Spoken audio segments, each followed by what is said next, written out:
The First Man on the Moon, A Giant Leap for Mankind, 1969. It was July 20, 1969, a night that would change history forever. Millions of people across the world gathered around their televisions and radios, holding their breath as they listened to the crackling voices of astronauts from 240,000 miles away. After thousands of years of looking up at the moon, humans were about to set foot on its surface for the first time. The race to the moon. The journey to the moon had begun years earlier, during the Cold War between the United States and the Soviet Union. Both nations wanted to prove their superiority in space exploration.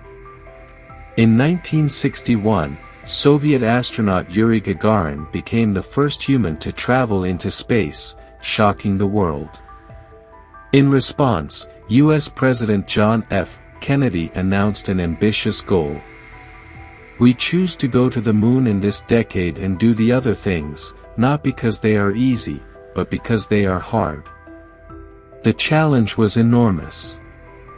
Scientists and engineers had to design a spacecraft that could leave Earth's atmosphere, travel across space for 384,400 kilometers, 240,000 miles, land safely on the moon, return to Earth without getting lost or burning up. The mission was named Apollo 11. The journey begins. On July 16, 1969, at 9:32 a.m., the Saturn V rocket, the most powerful rocket ever built, launched from Kennedy Space Center in Florida. Inside the tiny Apollo 11 command module were 3 astronauts. Neil Armstrong, mission commander. Buzz Aldrin, lunar module pilot. Michael Collins, command module pilot. For 4 days, the spacecraft traveled through the emptiness of space, moving at speeds of 39,000 kilometers per hour, 24,000 miles per hour. The astronauts could see Earth shrinking behind them and the moon growing larger ahead. Landing on the moon.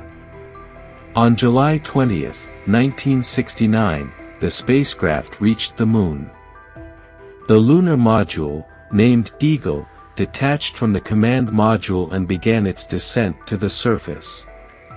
Armstrong and Aldrin were inside, carefully guiding the Eagle toward its landing site, the Sea of Tranquility.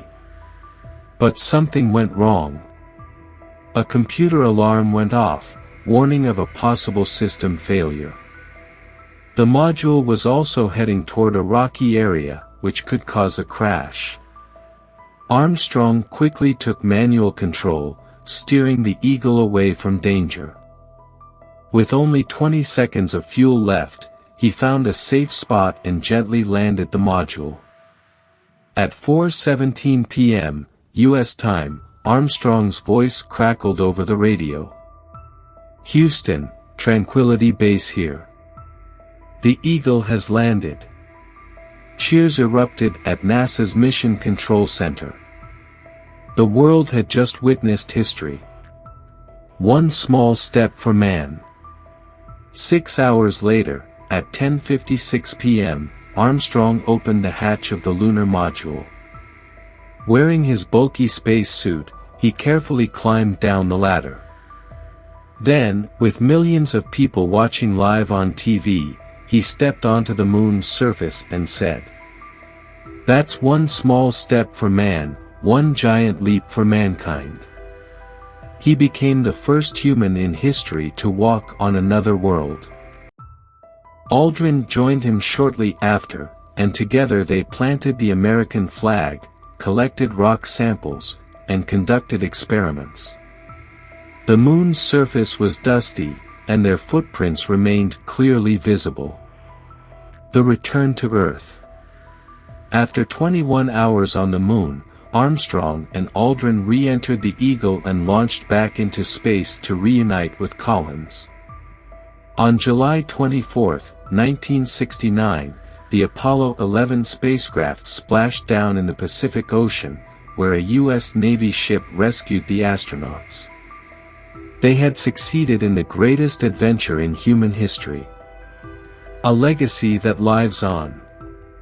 The Apollo 11 mission proved that humans could travel beyond Earth. It inspired future generations to explore space, leading to new missions, satellites, and space stations. Even today, over 50 years later, the footprints of Armstrong and Aldrin remain on the moon, untouched by wind or rain. And it all started with a dream, to go where no human had ever gone before. The end. Thanks for watching. For more story, please subscribe our channel.